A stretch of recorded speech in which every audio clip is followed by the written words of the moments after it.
Good morning and welcome to the edition Frontiers of Knowledge of Dr. Lamba's Awakening Call. Well, whenever you go to a dentist, the only one thing they remind you is, apart from other things, brushing your teeth is not enough. You must use floss as well to keep your teeth squeaky clean, to maintain the freshness of your breath. The hygienists and the dentists recommend only one thing: use floss. It does make your teeth clean. It does remove particles within the teeth, but you'll be shocked to know that this can have a potentially toxic effect. And this effect was known to the dentists, but they never talked about it. And now, Public Health Institute of California, in collaboration with Silent Spring Institute, have conducted a research covering more than 2 million people, covering 33 states in the United States, and they have come up with this fact that when you floss your teeth, it is depositing traces of a potentially dangerous class of chemicals known as PFAs. PFAs are per and polyfluoroalkyl substances. And this can affect your bloodstream, and it is highly toxic in nature. Now, according to the researchers, the problem is that once you develop the habit of flossing, it is almost addictive. And the more flossing you do, the more exposure is to the dangerously chemicals that are left by the process of flossing. And when this research was presented, media was banned from the event for the simple reason so that the companies, firms manufacturing floss do not suffer. You might have seen that if you take water just from one place only, and that water is not renewed, there is a nasty taste. And it's the same taste which these traces of the toxic chemicals left in your brain, left in your teeth, is shown. And the reason is that they say that the flossing thread is coated with a slick water repellent properties of those chemicals which are used from the furniture fabrics to the food packaging, but they're definitely not suited to the human body. These PFAs, highly toxic, though when you floss once, they are so minuscule that they don't affect much. But the cumulative effect of these chemicals is dangerous to the human body and the bloodstream. And now, people in Switzerland have a capability of buying sparkling water free of cost. You'll be amazed how. They can have their own water, and the carbonation process, the process of adding carbon dioxide to make a carbonated drink, is simple. Coca-Cola's Vassler brand has developed a new product which captures and processes carbon dioxide from air. Already this technique is being used to help plants grow faster. And now, with this added to your glass, to your bottle, can capture carbon dioxide, and voila, your tap water becomes carbonated water. You add your favorite flavor to it, and it's carbonated flavored water. So this is carbon dioxide from air added to your drink. And as we have seen, this supplies greenhouses in agriculture with carbon dioxide. Now, if this idea catches on, it would be significant not only to enable you to have a carbonated drink on the go, but it will also significantly reduce the amount of carbon dioxide from the atmosphere when a large number started doing it, and when it's used in a large number for agriculture purposes. But then, is that sufficient? Now, Michigan State University, and today I'm giving you snippets of knowledge. So, this university, Michigan State University, has come up with a foreseeable building design. You know, when the houses, commercial offices are constructed, they have a certain lifespan. And when they live that lifespan, there's a danger of them falling down.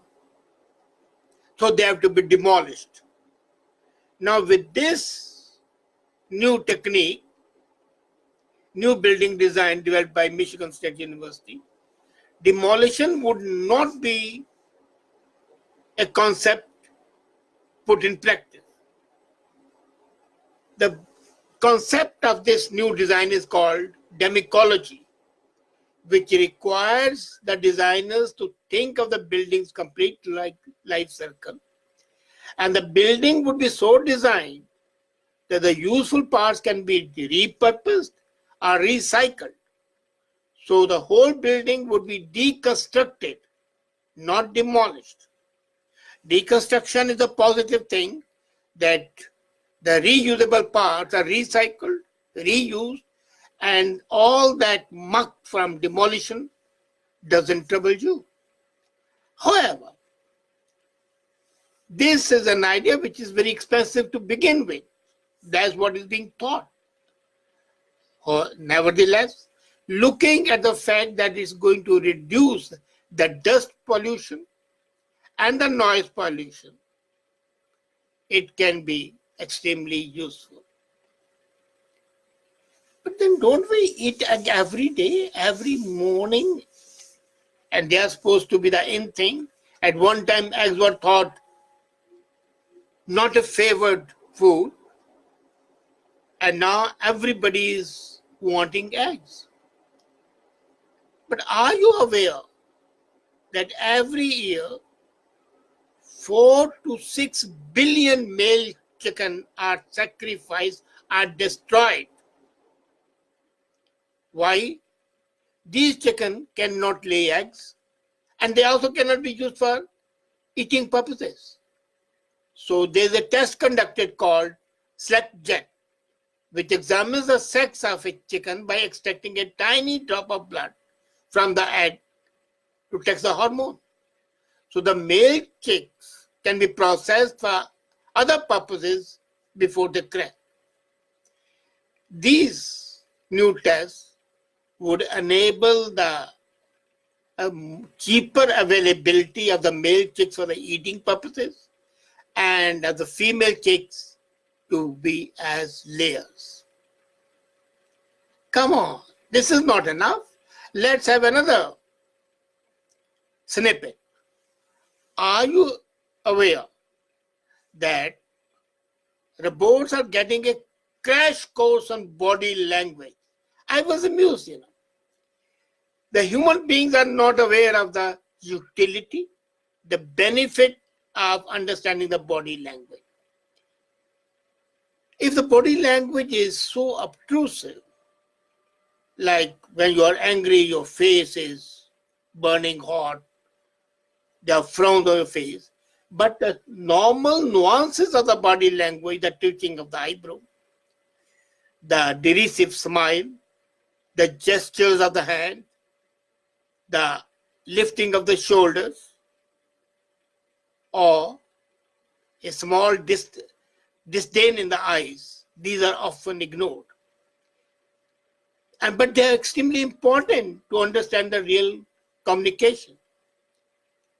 And when the robots come in the picture, then it's much more important that not only the language should be understood, but the nuances of the deliverer, of the communicator should also be understood, because the nuances of the body play an important role in conveying what is said. Whether it's being said in an ironical manner, or is it in sarcasm, or is it as a joke, or is it really serious? And now the robot human interaction is becoming more and more common. So it's important that the robots understand the human being. So there's a designer and a coder, Madeline Genner, and she has set out an experiment how we relate to the machine. 3 days back, she presented 10 industrial robots at World Economic Forum. And these robots were asked to respond to the behavior of a human passerby. The robots had a single central brain, allowing them to act independently as well as a pack. There were 12 depth cameras and sensors, and each technology was meant to ensure that the body language of the human passerby was translated and processed by the robots.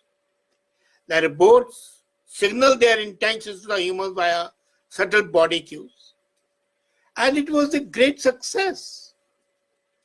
The people who saw this demonstration were visibly impressed that this could happen. And the human beings, just by twitching their eyelids, raising the eyebrows, could send a command, and their wishes were fulfilled. Really, it looked like a genie out of the bottle come to real life and perform the task. You wish it, and it's done. What a achievement of this coder, I must say. Human beings may not understand human beings as far as the verbal communication is concerned, because they don't perceive the body language. But the robots would be able to see, comprehend, and translate it into action. And that is not a quantum jump, that's a quantum leap forward to the augmented intelligence. I don't want to call it artificial intelligence, as one of my friends pointed it out to me. It's better to call it augmented intelligence. And when we're talking of the augmented intelligence, we talk of the smart thermostats, we talk of the smartphones. How about the smart scooters? Electric scooters are taking North America by the storm, and I'm amazed when I receive my emails on my desktop that now the electric scooters are available at $99, $119, and so on and so forth. And as I was saying, they are taking North America by storm, but the device has faced increasing opposition due to the injury risk. And not only the injury, the cluttering of the public spaces is going to be there. So a Massachusetts-based mobility company has addressed by creating a smart e-scooter. And the positive things of the smart scooter are, charge it once and it can travel for several days. Okay? It can diagnose its own problems. You push a button, and automatically the diagnostic takes place. And then not only that, it can rectify that defect mostly itself. They call this scooter super pedestrian. There's like a human being who is superhuman being.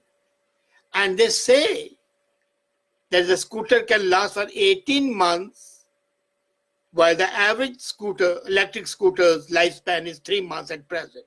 So for 18 months, self-diagnosing, self-curing scooter can be yours. And they plan to put it in the market in the next 2 weeks. So another thing, it's especially useful for the disabled because they say it's extremely stable with the 3 wheels. And since it can self-diagnose its problems, it can travel on one charge for several days. It's going to be really helpful to the disabled, to the people who cannot walk, to the elderly. Let's keep looking what these scientists, these magicians keep on bringing us. And let's keep on widening and enhancing our frontiers of knowledge. Thank you.